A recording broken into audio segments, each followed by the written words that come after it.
गंगा के जलस्तर में लगातार वृद्धि जारी है। खास करके मंगलवार की रात्रि के बाद इसमें और तेजी आ गई है। इसके वजह से बेगूसराय जिला का साम्हो गांव चारों तरफ से गंगा के बाढ़ के पानी से घिर चुका है।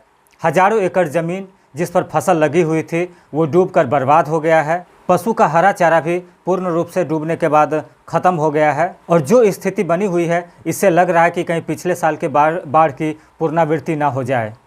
नमस्कार, मैं रवि भारद्वाज, आप लोग जुड़ चुके हैं मोबाइल टीवी के साथ। साम्हो गांव चारों तरफ से गंगा नदी के बाढ़ के पानी से घिर चुका है। हजारों एकड़ ज़मीन जिस पर फसल लगी हुई थी, जिसमें कि मकई, सोयाबीन और पशु के लिए हरा चारा लगा हुआ था, वो पूर्ण रूप से डूबकर ख़त्म हो गया है। किसान काफ़ी परेशान हैं और जिस तरीके से लगातार खबर आ रही है कि इलाहाबाद, बक्सर, पटना, हथदा यहाँ पर गंगा के जलस्तर में लगातार वृद्धि होती जा रही है, तो इससे संभावना है कि पानी और ज़्यादा बढ़ेगा और आबादी वाले क्षेत्र में भी प्रवेश कर जाएगा। और सड़क, जो कि एक ही सड़क है सूर्यगढ़ा से जोड़ने वाला मुख्य सड़क, जिस पर कि ज़्यादा पानी आने के बाद सड़क पर के ऊपर पानी चला जाता है और ऐसी स्थिति में यातायात की सुविधा काफ़ी बाधित हो जाती है।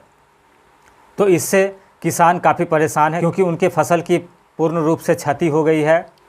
इसके अलावा ग्रामीण भी काफ़ी सहमे हुए हैं कि आखिर इतना पानी आने के बाद पशु को लेकर कहाँ जाएंगे और बाढ़ का पानी जाने के बाद पशु का चारा किस प्रकार से मिल पाएगा, क्योंकि पशु चारा आजकल एक बहुत बड़ी समस्या किसानों के लिए बन चुकी है। बात करें सरकार की तो वो अपनी तैयारी में लगी हुई है, लेकिन कितनी तैयारी में लगी हुई है ये तो बाढ़ आने के बाद ही पता चलेगा। क्योंकि पिछले साल की बात करें तो पिछले साल सरकार पूर्ण रूप से विफल हो गई थी स्थिति को संभालने में। स्थानीय कुछ प्रतिनिधियों के द्वारा ही लोगों की मदद की गई थी और एक तरीके से बोले तो लोगों की जान बच पाई थी, क्योंकि पिछली बार बाढ़ की स्थिति काफ़ी भयानक हो गई थी और लगभग घरों में पानी प्रवेश कर चुका था। इस बार भी जिस रफ्तार से गंगा के पानी में वृद्धि हो रही है, साथ में सहायक नदियाँ जैसे कि यहाँ पर क्यूल नदी है, उसमें भी जलस्तर काफ़ी बढ़ता जा रहा है। तो इसको लेकर बाढ़ का खतरा काफ़ी बना हुआ है और किसान काफ़ी डरे हुए हैं। सरकार से कितनी मदद हो पाएगी ये तो बात की बात है। पहले पशु को लेकर कहाँ जाएंगे, क्योंकि साम्हो की बात करें, साम्हो अखाकुरहा प्रखंड में कोई भी ऐसा जगह नहीं है जहाँ पर बाढ़ आने पर, भयानक बाढ़ आने की स्थिति में अपने पशुओं के साथ या जान माल की रक्षा करने के लिए लोग जा सके। इसके लिए लोगों को सूर्यगढ़ा जाना पड़ता है। और बात करें सूर्यगढ़ा की तो वहाँ पर क्या होता है कि बाढ़ के लिए जो भी राहत की सामग्री तैयार की जाती है, यहाँ के किसानों के लिए, साम्हो के किसानों के लिए, साम्हो के ग्रामीणों के लिए, यहाँ के पशुओं के लिए, इसका फ़ायदा बाहर के लोग भी ज़्यादा उठाते हैं। क्योंकि गांव से लोग पानी से अगर सड़क मार्ग टूट जाता है तो यहाँ से लोगों का जाना मुश्किल हो जाता है और वहाँ के लोग ही ज़्यादा फ़ायदा उठाते हैं और यहाँ के ग्रामीणों को कम फ़ायदा हो पाता है। इस पर किसी भी तरीके का एक्शन नहीं लिया जाता है। बाढ़ के चले जाने के बाद लोग निश्चिंत हो जाते हैं, सो जाते हैं। उनको ये नहीं लगता है कि फिर से अगले साल बाढ़ आएगी या 2 साल बाद, 3 साल बाद कभी भी बाढ़ आएगा, तो उस परिस्थितियों से कैसे निपटा जा सकता है, इसकी पूर्वत कोई तैयारी नहीं की जाती है।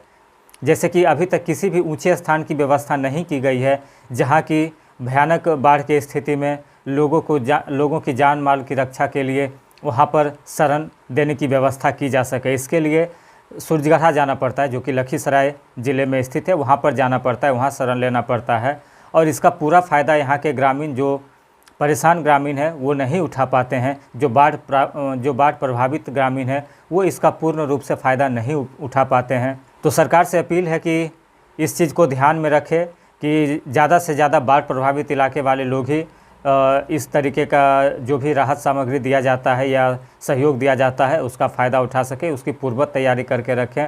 और ख़ास करके पशु चारा की व्यवस्था तो करके रखना बहुत ही ज़रूरी है। अगर बाढ़ ज़्यादा नहीं भी आता है तो हरा चारा जो कि नष्ट हो चुका है, तो यहाँ के पशुओं के लिए चारा का बहुत ही मुश्किल होने वाला है। खासकर गरीब किसानों के लिए पशु चारा के लिए काफ़ी मुसीबत होगी। इसमें सरकार को पशु आहार की व्यवस्था तो कम से कम करनी चाहिए। अभी जो स्थिति है, अभी के स्थिति के आधार पर ही पशु चारे की व्यवस्था की जानी चाहिए यहाँ के गरीब किसानों के लिए।